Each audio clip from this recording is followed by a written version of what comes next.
Welcome to Socializing Security, where every week we have a discussion about security, compliance, and beyond. Our goal is to learn and grow by socializing each week's topic with each other, our guests, and with you. A quick compliance note, this podcast is meant for informational purposes only and should not be considered legal or regulatory advice. We're glad you've joined us, and we hope you'll learn along with us.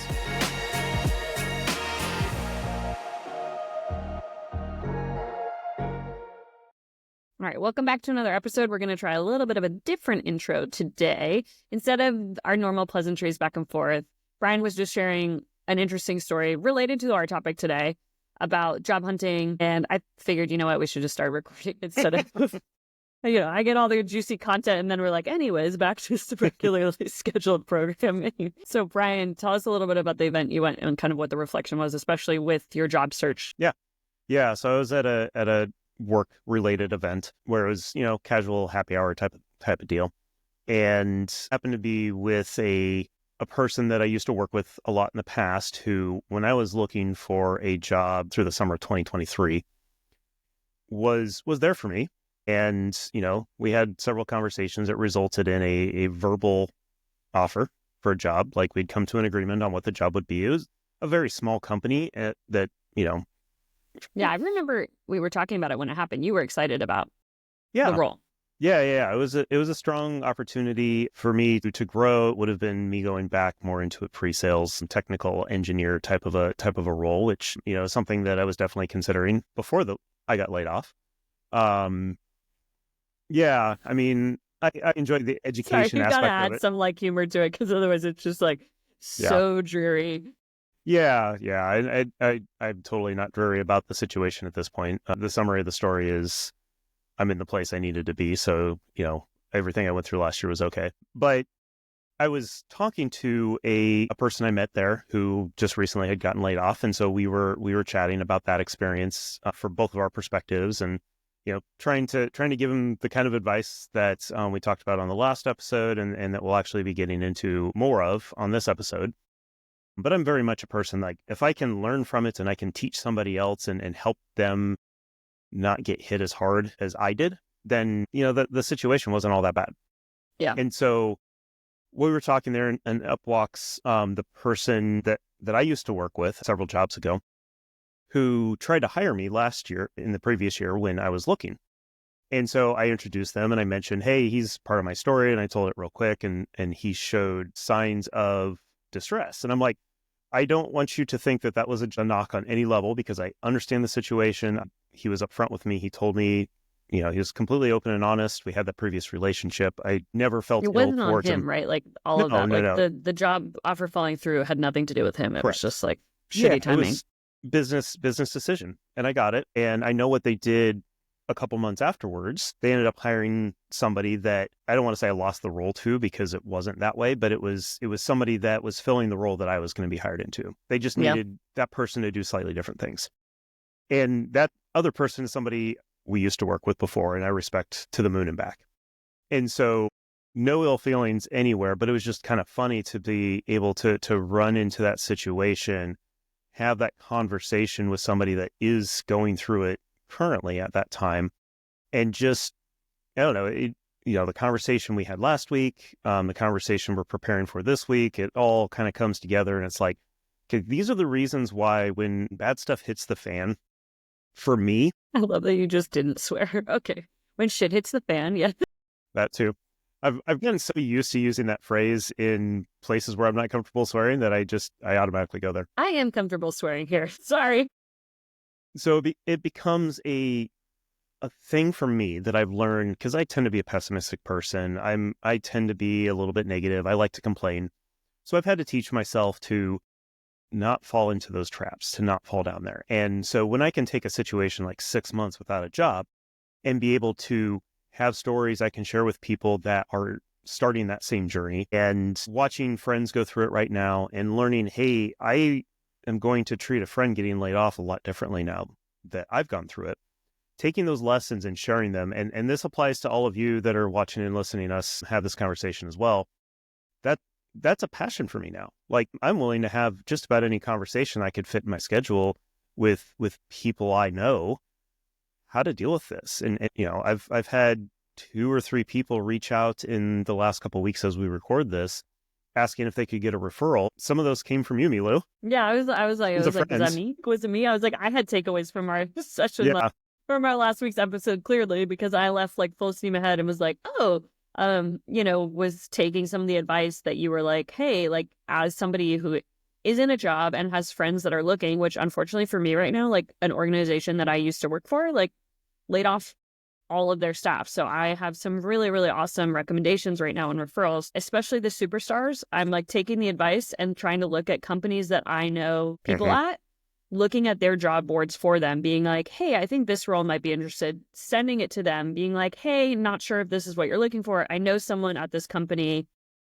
Take a look. Let me know if it's a fit. Otherwise, let me know what you're looking for instead. And coincidentally, 2 of those people were like, oh my God, this would be a perfect fit. Like, thank you so much. I hadn't found this one in my own job search. Would you mind? And again, from there, like you kindly submitted the referral, but like we did what we could at that point. Yeah, we did what we could. Yeah. And that maybe that's more or less, I guess, our first topic today. Well, no, actually, I have a story. Okay. Yes. Well, we'll put a pin in that, to use corporate speak. And Milou, tell me a good story about this week. Yeah, so coincidentally, as much as you and I were just saying that like we didn't do a lot of homework we try to like prep ahead of our sessions, right? Like and make sure that we're in the right mental state before we like get on and record. But I just haven't had time. I'm just like in an audit and I'm also traveling like crazy. But last weekend I went on a cruise, which I haven't done that in a very long time. And that created like a whole host of other stories that I'll have to tell you maybe like when we're not recording, but it inspired some creativity that I think I'll have to share with you. And maybe eventually I'll share it with the rest of the internet. It's a new passion project that I think is going to be really fun. That is also very public. So we'll see if I end up like blending you all those will two. Hear at some point. But from that, I was actually the reason we went on this cruise was a friend of mine was impacted recently by these layoffs. So like coincidentally, like we used to work together and unfortunately like lost his job like a week or 2 before this trip. Unfortunately, like had made the decision, like it was already paid off. Like at first they were like, oh, like, are we even going to go on the vacation? But I think they like a bunch of their friends were going to surprise his wife. So it was just, they were like, you know what, like, screw it. We're going to keep it. And it was actually really great to like hear them because obviously like you could tell like this individual, like the first day, like you could just tell like it felt really heavy. And by the last, like this was like a long weekend. So by like day 4, you could just tell like they weren't worried about it like for right now. And I'm so glad that they were able to just actually like turn it off. Like nobody was talking about it. Like if he said something about the job search and stuff, like I offered some resources, like some connections. It was like, hey, and like right when we got back on land, it was like, okay, like firing off text messages. Spoke to them today too. And it was just like, hey, like, how's it going? And like, you know, as we're recording right now, like we're heading into the like Christmas holiday right now. So it's just like not a good time to be looking for a job. And he was like, yeah, like I'm just struggling because like, you know, he has a family. And so he's like, yeah, there's so much that I'm also just like busy with. And he's like, looking for a job is a full-time job. And I was like, 100%.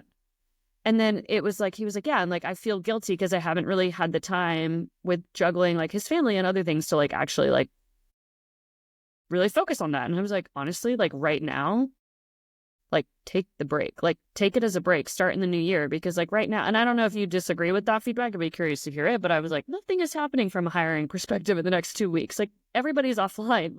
Yeah, it's definitely a tough time. My advice has been definitely if you can't afford to take some time to decompress, do it. You know, so many of us are burnt out. I was pretty crispy by the time I got laid off that I actually looked at it as a blessing pretty quickly, to the point of, you know, try to find the silver linings because there's probably a lot of them. You may not find them all right away, but having some time, having a summer off to just spend with family, you know, it wasn't the worst thing in the world to happen to me at that time.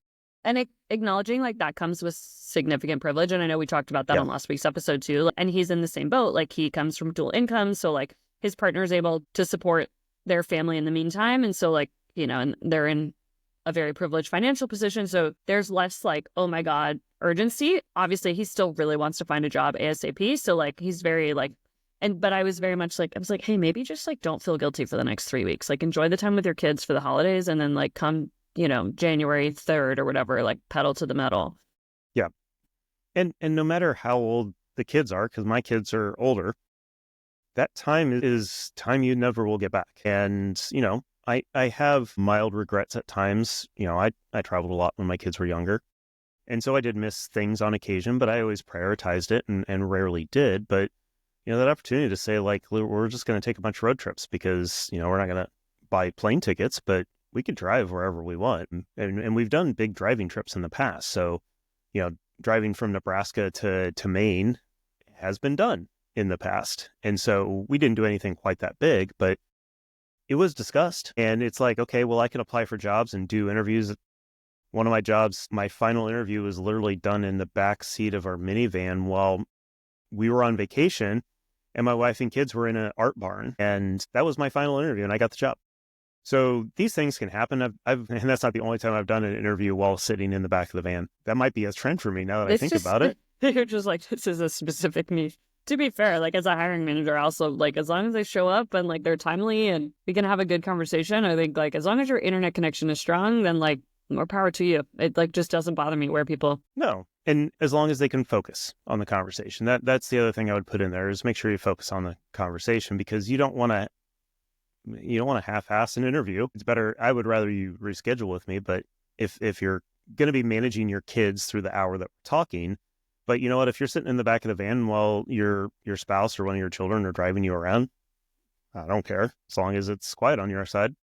Yeah, I think another thing that we can think about of like that perspective that you have now, obviously like gainfully employed, enjoying your new job and like happy, but going back for those of us, and again, like on the last episode I shared like my story with my husband and I, like really like suddenly being like, oh shoot, scared for both of our jobs at the same time. I think when we're thinking about like, it's really hard to understand what it feels like going through a layoff unless you've like haven't gone through it. Like I'll say that from experience. I just like, until I like went through it with my husband, I just was like, I could like try my best to understand, but I really didn't understand what that was like. But that perspective thing that you're saying about being like, wow, like when else did I have that time to do those road trips? I think one of the things that as collectively we might be able to understand a little bit is like during the pandemic when stuff was shut down. Like I remember one of my best friends was like, yeah, like she was like, I'm a grown adult in my 30s. And she's like, during that time, like my siblings and I, all three of them moved back in with their parents and like isolated together at home and like all worked remotely from their parents' house. And she was like, this was the best time of our lives. And she was like, I actually like now in hindsight realized how wonderful it was from like our parents' perspective, because they were like, how else would we ever have like their parents, after they went to college, they were never expecting all three of them to be back in the house for like 6 months at the same time. I think they joked that they might have had to like do a little bit of a detox afterwards because there were some really great cocktail hours, I think like every day. So it was like some detox. But I think that experience of like what you're talking about, saying like, I've had that experience and like putting the silver lining on it. I think that the reason I'm sharing that example is like, I think we can all be like, oh yeah, like COVID was really, really shitty, but like we all learned a lot from it and maybe took some of those like silver linings. And I'm so glad that you're able to do that also with like your job loss and like going through that. Yeah. Yeah. It's about, I mean, you got to, again, I'm a pessimist, but I've got to be optimistic about things. Otherwise I put myself into a bad spiral. And I love the self-awareness. I try to be. Self-aware king. We love it. It's great.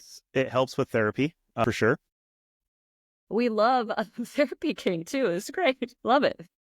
I guess I'm the poster child for everything. Back to the question, I want to touch on one more thing about the time of year. And there are certain times of year, and summer is one of those times of year that things really slow down when it comes to hiring. There's plenty else to work on. It's not all about applying for jobs. It's networking. It's, and quite frankly, December is a great time to network with people because people are looking for any reason to check out.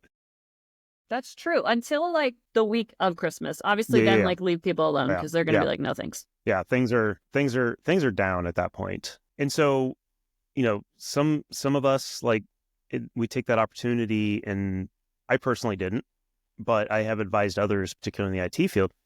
You always wanted to go learn that other technology. Guess what? That is part of your new full-time job. Your new full-time job is to A, find a job, and B, retool. Show that you learn something during that time, that you use your downtime to learn something no one else is asking you to learn, purely for the joy of it. Yeah, Go work on hobbies. Go obviously spend time with the kids. Work on your resume. Work on LinkedIn. Do research around how do you manipulate the LinkedIn algorithm, because there's a way to do that, and it's worthwhile. You should probably research that. I mean, I know I've done the training a couple times and I did use that. And I was getting noticeably more interactions on my posts as I was posting about things because it's consistency and a few other tricks is the key. Yeah. And I was about to add this too. And so I think you touched on it. I would say like, I love that idea of like focusing on the networking, reaching out to the people. Also just to be like, hey, checking in, like would love to talk in the new year, like doing that proactive outreach. And then also like, and again, this is the same goes for people that are employed. If your friends are reaching out, like text them back, call them back, like take this time to being like, hey, my friend is reaching out and they're looking for a job. Like, what can I do to help? The other part, what you said, right, of like, go learn a new skill, post about it online, please. Yes. Like, get over that fear of like, oh, I don't want to share the content, like truly share the content on LinkedIn, use that as your platform, because recruiters might be like, oh, like, cool. Like, you don't know where that search query might pop up, right? Of you being like, oh, look, I did this like AWS certification. Like, suddenly somebody has that as like a tag and they're like, oh, great. This is a required thing. So I would say do the training and post about it. Even post about the experience of doing the training. Like you posted so regularly. And again, like I need to take our advice too, because I was really, really great at the beginning of this year, like posting on LinkedIn like crazy. And I've dropped off and that's like I got a new job and like that's just kind of normal. And I think going into the new year, I'm going to get back to like posting like crazy again on socials because it's just really important. Even if you have a job. Yeah. It's really important. Yeah. Maintaining networks, maintaining visibility is important. And even more so when you're looking for a job. The learning in public aspect is definitely something that I recommend for people because it's hard to demonstrate. I have the ability to learn quickly. And if you can document it, you could show that, yes, I have the ability to learn quickly. I mean, take us as an example, right? Like you and I both, like no, seriously, like take us as an example. Like you and I both, we have very diverse backgrounds and we're both like, wow, we love information security. Neither of us has necessarily like done that job. I'm now in that job now, and you're definitely more involved on the security side too. We both like have that in common that we both done like, this is like a career path for us. We're out here posting a freaking podcast about information security. Like, you know, and we'll be the first to be like, hey, we're not always experts. We definitely are dangerous in our own rights for sure. We have a large skill set, but we also bring on speakers who we know are way smarter than we are and significantly more trained in certain topics so that we can learn along with them, right? That's learn alongside our audience. That's like part of our mission at Socializing Security. Yeah, sometimes the biggest thing is... Do we have a mission? We probably should. We're a horrible corporation. What's your pictures look like this week? We're an LLC, but yes. So yeah, I mean, the ability to show your capabilities, whether that's learning, whether that's marketing yourself. I know several people that are in the marketing space who are just, they're going every day out on LinkedIn and marketing themselves just like they would their own company, thus demonstrating their capabilities as an individual. You know, my blog has always been a big part of it for me because when I made the transition to tech marketing, it was there was, again, one of those pieces of advice. It's always about who you know. I had good people advocating for me to take on a role I'd never had before, but I had years of blogging to demonstrate the fact that, look, I can write, and this is all on my own without anybody editing any of this content. Imagine what I could do with an editor.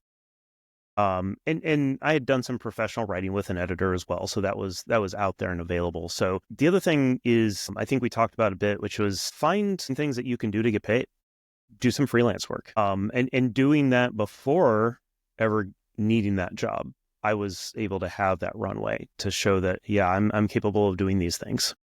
Ooh, new episode topic idea is, so you want to freelance, and we can talk about some of the like things that we should start about. Because we've had a lot of conversations about the legality part of this too, of like, how can we protect you and your family and stuff? So maybe we can have like, again, disclaimer, I'm not your attorney. I am an attorney. I haven't heard that one in a while.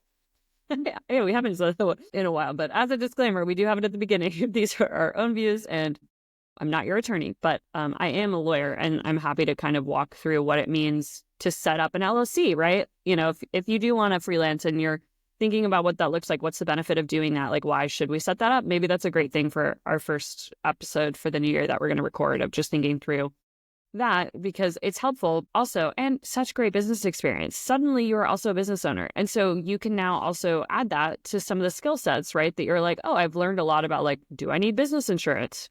when do I need business insurance? Like, what types of contracts do I need? Suddenly you're flexing that like commercial ops brain, which again, if you're very like IT, InfoSec compliance focused, you might not have done that before. So now suddenly you're more on like the management side of things, which is great because you're adding additional skills to your tool belt, right? Now suddenly you're like, oh yeah, I remember what it was like trying to find a template NDA on the internet. Like, let me look at theirs, so maybe that's just me, but I think that one's helpful. I do say, I know with you and I've kind of been off script today, which I love. I like the free flowing content. I think you like when we're more structured, like when we're a little bit more zany. I do keep looking at the list.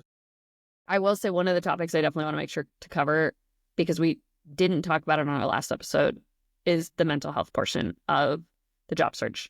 And I think that's really important for us to touch on. We did a great episode with mental health hackers. I think we mentioned it on the last one, but otherwise we'll definitely link it to Amanda. She's awesome. Highly recommend. Follow her nonprofit, like love them. But I guess, yeah, like let's make sure we cover kind of some of the mental health issues, because it's been something that I've been checking in with my friends on, like who are going through this layoff, being like, how's it going? Like just checking into of like making sure that like if I tell somebody I'm doing something, I am showing up for them. If I'm like, oh, I got a referral, I'm gonna follow through, and that's important for me. But also like just checking to make sure they're like doing okay. Like not only like how can I help them get a job, but like they have other stuff going on. That's not just about getting a job. Yeah, and the job isn't going to be an immediate fix. It's a trauma. You've gone through a trauma, and I'm a big proponent of everyone's traumas look different. Like, yeah, you're a firefighter and you see that destruction every single day, every single week. And that can be traumatic, but losing a job is trauma as well. And so, in even more minute things, everybody reacts differently. And so making sure that trauma is dealt with quickly is important. The sooner that you can start dealing with it, the better off you'll be. And if it takes 3 months to find a job, that's 3 months of trauma that person is enduring. And if you can help to reduce the sting of that trauma, if you can help them to process it more real time, that's going to be beneficial to them and will help them to be able to be more successful when they do find that next job. Yeah, sometimes it can also just be helpful to be like a place to vent. Like if your friend, colleague is going through this, to just be like, hey, like how's it? And again, like coffee chats are awesome, especially if we're thinking they're being productive, but also sometimes it's nice to just be like, how's it going? Like, how are you feeling about stuff? Like, is obviously we're going to ask, is there anything I can do? Like, let me know how I can help. But like seriously thinking about like, how's your daughter doing? Like, oh, like, I know they're dealing with this health concern and suddenly maybe they lost their health insurance. Like there's so many other things, like the financial stressors of losing your job. And like what you've said for me just really rings true, because like I didn't realize like how long the trauma of either having like a shitty work situation, being burnt out, or going through like a layoff, or all of the above, takes for like a really long time to go through. Like I didn't realize like my husband and I, we've both been struggling with this. And so this is something that like we're like like a year out of this at this point, at least. And it's still something that we talk about like, wow, like, and it's impactful, like losing a job suddenly means like, oh, like I didn't get my promotion. I took another job at a lower, it's like, it's still like it's like a long time that this is like impactful. Again, like I'll say we're very privileged and super lucky, like very glad to be like where we're at. And we're feeling like very happy about it, but it has impacted both of our long-term careers. Like going through layoffs has impacted like the type of money we're made, like our salaries and like what our promotability looks like, all that kind of stuff. Like it impacts it. And that's, again, like a shitty reality of the situation. Yeah. And the privilege that we have that allowed us to, not make it destroy our lives doesn't reduce the simple rejection that getting laid off is. And that is a trauma in and of itself. Like you are being rejected. It's completely meaningless. Like it was heartless in my case, at least. It was when we were having this conversation about layoffs the other night, I kept referring to, my face got hit by the dart when they threw it at the dartboard, and it was my face that got hit. Yeah. And that's the way this other person felt too. Number in a spreadsheet. Yep. Yeah. And once I came to that realization, which was fairly quick, it was like, okay, time to move on. I still need to process that rejection because, I'd put a lot into that company and honestly had thoughts of being able to be there to retirement. But it's over. I guess this is for the best. And I moved on. Plus, like the other portion of it is, right, like applying for a job, it takes hundreds of applications and hundreds of no's for someone to be like, yes. And that's like really demoralizing because, this always like the second guessing and the questioning of like, am I good enough for this? Like, do I fit these qualifications? Like you're comparing yourself to like bullet points on a spreadsheet, or like on a Word doc. And then suddenly like some automated system is like, nope, your bullet points did not match our bullet points. And like, or it's like, oh, you said the wrong word. And then even worse is like, then you're in the running for a job and you're meeting people and you're like, it's going really well, but you don't know who you're up against. So like, they just unfortunately might have a better fit. And that's like, it's not fun, but like, that's the reality is like, there will always be somebody better for you than the job. Like that just is. And you just need to find the right one that you're the best for, right? Like there will be a job that you are the best person for. And like, unfortunately, it's just like, it takes a while to find that one, which like sucks. But once you land it, like, it's going to be great. Yeah. And yeah, I mean, the constant rejection that you keep getting in that regard is definitely impactful and doesn't go away easily. I had a friend this week who's on the job hunt, having been laid off for a while now, who went into a round of interviews where he was pretty excited and got word today that he wasn't selected because of reason X. And my response to it was, yeah, I mean, what else can I say? That sucks. It sucks to be rejected because you didn't have a skill set that you could have easily learned. Like you could have said, I won't start for a month. I'm going to tool up on that thing and I'll be ready to go day one. And he 100% would have been ready to go day one because it was just, you don't have this networking experience in this particular cloud, for example. Well, I understand networking and I understand cloud in general. It doesn't take much to build the rest of it. But no, we want somebody that is 100% day one, day zero right now. It's like, It's not how it works too. I mean, what does it take people like 6 months to be like a value add on a team? So like give them 6 months to figure it out. And then if they really don't have it, like. Yeah. And, I went into a company where I'd never used the technology before. So yeah, I took 6 months to learn and understand the value prop and how the product works so that I could be useful to it. And so many comments of, well, I've been more of a drain on this company, but yay, we did something cool. Maybe that's a good place for us to like end for a closing thought is like, for those of you that are hiring managers or part of like the interviewing process, really like ask critically too about being like, is this thing non-negotiable that they don't have? Or do we think there is something to be said about we could take a chance on this person and hope that they learn it? And obviously like if they don't, like, I don't know. I just, for some of the jobs that I have, I'm so grateful that like somebody took a chance on me. Like, I think I said this in my like intro, like socializing security episode 2 or whatever, that it was like, I got really lucky when I got my job because somebody took a chance on me. The person that like, I interviewed well and they were like, I like your personality, basically. Like they were like, I was basically a personality hire. And I'm not honestly ashamed to say that. Because they knew I was smart and they were like, she has a good personality. It's unique for compliance auditors to be like fun to be around. So like, let me take this person who I think I can train and teach. And thank goodness they did. I now manage programs, so like, thank goodness, like I am like, but that somebody took a chance on me and that hiring manager literally like helped me ace the rest of my interviews.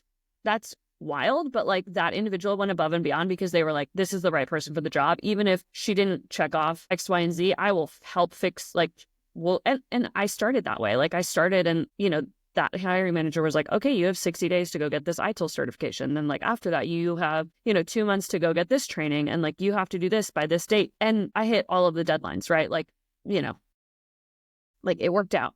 So take a chance. I'd say for the hiring managers too. If there's something on a candidate's resume and they're like flying through the interviews, I would push yourself to being like, is this actually a deal breaker and a non-negotiable item? Or do we think that we could potentially invest in this human, which would be great from a cultural perspective, and be like, hey, for the first month, you're going to be doing this training because it's really key. And then you are going to just absolutely rock it. Yeah. Yeah. I mean, for me, I've been helping out with some interviewing recently with this new job, which is kind of wild. And I've purposely kind of not looked at what the individual bullet points are that are on the job description. It's like, this is a person we have to work with day in and day out. I want to know that they know what they're doing so I can trust them to do their job. I need to understand how they go about their work to see if it's compatible with the way I go about my work. And just generally make sure, like, I was like, hey, we've got 10 minutes left in this 45 minutes. I want to know about you. Tell me what you like to do. And it turns out we both like traveling and hiking. Cool. We've got something we could definitely talk about, and will probably distract us from doing real You're work. a regular human, not a robot. Yeah. And so this person happened to be in India too. And he's like, have you traveled to India before? I'm like, no, but I would love to at some point. And then, gave him the last 5-7 minutes to whatever questions he had, because straight up acknowledge the fact that this is a decision for both of us. Like, I want to make sure you know what you're getting into as much as we know what we're getting into. So yeah, I mean, it's treat people like humans and realize you could teach new technical skills, whether that technical skills be how to write or how to configure a widget.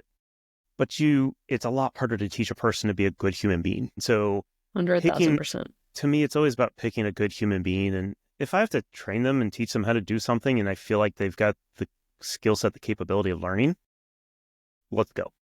I think, one, you and I would be unstoppable if we were interviewing candidates together. I would just say that. If we ever get to that point, we'd be unstoppable. But yeah, I mean, I've had the same experience. Like, I've been fortunate to like be a people leader and have been able to like hire and recruit a lot of people. And I'm very fortunate to say that I usually actually gambled on the team members that had zero compliance experience or like a little bit that was like kind of relevant. But culturally, I was like, oh, they're going to be really good at this. And I was trusting my like instincts to being like, they have a really good ethical compass. They're asking the right questions. They seem super smart. Like, let me train this person. Like, yes, that will take some more time for me. But like long term, this will just be like more valuable. Those people have become really great friends of mine. We don't work together anymore, but they now manage their own compliance programs, their own information security programs. So like for me, that's like a huge compliment because I'm like, I gambled on them in the same way that somebody did for me, but like it totally paid off. And so like, I would say like I chose the good humans and like the ones that I personally thought were like ethical. That has a lot to do with the function that they were being brought into. But like, and were like smart and asked the right questions. And I was like, all right, let's